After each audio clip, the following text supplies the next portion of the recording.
Welcome back, everyone, to Global War 1914 and Operation Albatross.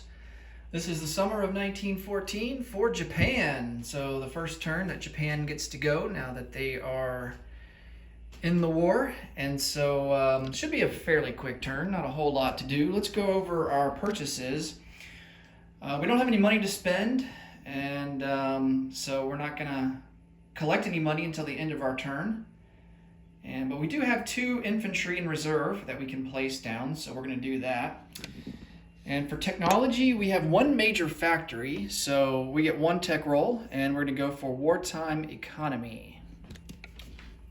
Okay, let's see if we can hit on wartime economy. That is a 7. That's a success. All right, so we move to stage 1. Okay, combat moves.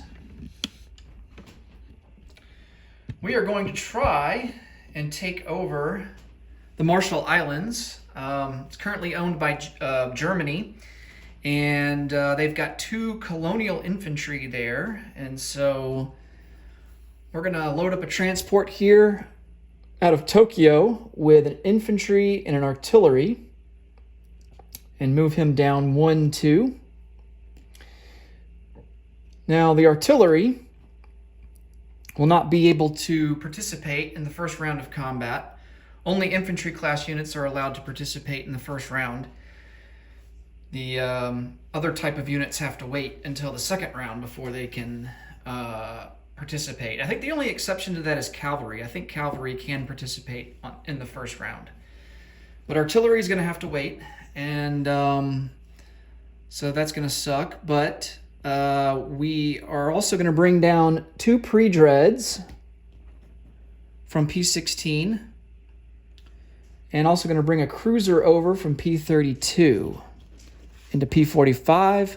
Well, actually, that's not going to matter because we can only have 1 shore bombarding ship per unit that we have that's amphibious assaulting. So we're just going to bring the 2 pre-dreads, and these guys are going to have to move over in the non-combat phase. Okay. All right, let's see how we do here. So the 2 pre-dreads, we'll get 2 shots there at a 3. Oh, nice, we get a hit. Okay, so 1 of the colonial infantry gets eliminated, and now just our infantry is going to be able to roll here in the first round, and he attacks at a 2,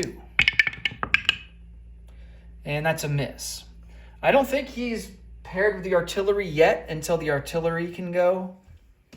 For now, it's just the infantry, and now we have the colonial infantry at a 2. Ooh, he almost got a hit, but he misses. He almost wiped us both out. All right, let's go to the second round of combat. So we have an infantry and an artillery. The infantry will be boosted by the artillery to a 3 now. That's a miss, and then the artillery is at a 4. And that's a hit. All right, and then he's got his 1 shot at a 2. And he misses with a 7. Okay. So we take the Marshall Islands. Good result there for us.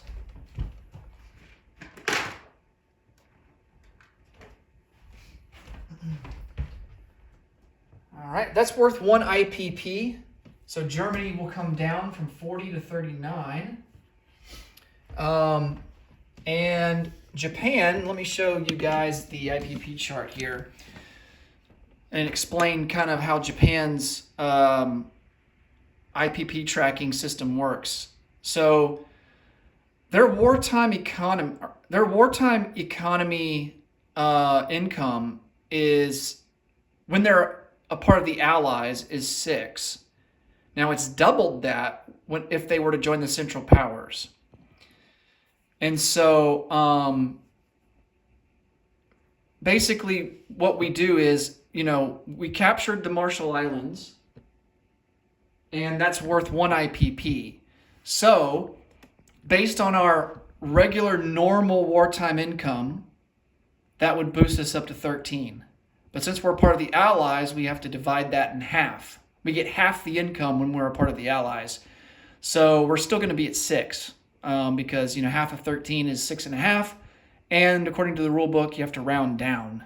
So we're still stuck at 6. We have to take another territory in order to get to 7. So we're going to stay there at 6 for now. And that's just going to have to be that. Okay. So we're done with the combats. Let's go to non-combat phase. We're going to take a cruiser out of P-32. He's going to go into P-45 and join the main fleet. And they will be joined by 2 torpedo boat destroyers from P-32 as well. Okay.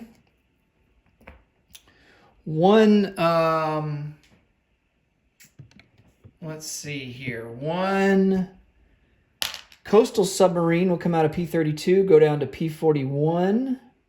Another coastal submarine will come out of P-16 and go over one to P-15. Okay.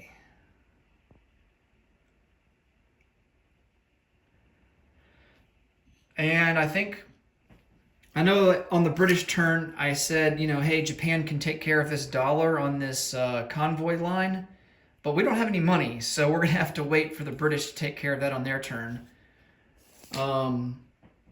Unless if we decide that we want the, Japan to take care of it still, it would have to wait until Japan's next turn. But I think what we're going to do is we're just going to go ahead and take care of it on the British turn. Okay, that does it all for non-combat moves. Let's place down our free infantry that are in reserve here. And let's see, one's going to go into Tokyo. We have a manpower icon of 4 there, and then one will go into Kyushu, manpower icon of 3 over there. Okay, and then I don't think we get any bonus income.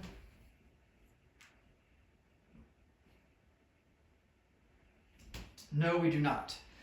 So we will collect $6 and then have 6 in the bank for next turn. All right, that will do it for Japan. Next up will be the United States, and there'll be quite to do on the USA turn coming up next, as we will introduce the Chinese warlord era. So that should be interesting and a lot of fun. All right, until next time, take it easy, guys. Bye for now.